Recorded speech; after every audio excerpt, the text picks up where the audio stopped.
60, 70, 80வது கல்யாணம் எதற்கு? திருமகள் தாயாரின் பரிபூரண அருள் கிட்டும், குடும்பம் நலனிற்காகவும் வம்சம் விருத்திக்காகவும் மங்களகரமான மந்திரங்களை ஜபித்து செய்யப்படும் ஒரு வழிபாடுதான் இது. இன்றளவில் ஆடம்பரமாக மாற்றிவிட்டார்கள். எளிமையாகவும் செய்யலாம். பல நன்மை உண்டு. 55 வயதில் பீமசாந்தி, 60 வயதில் உகரரத சாந்தி, 61 வயதில் ஷஷ்டி அப்த பூர்த்தி, 70 வயதில் பீமரத சாந்தி, 72 வயதில் ரதசாந்தி, 88 வயதில் விஜயசாந்தி, 80 வயதில் சதாபிஷேகம், 85 90களில் மிருத்புஞ்சய சாந்தி, 100 வயதில் பூர்ண அபிஷேகம்.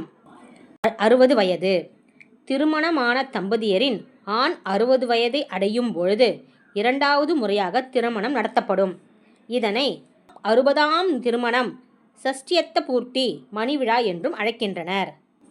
இதனை உக்ரரத சாந்தி என்றும் அழைக்கின்றனர்.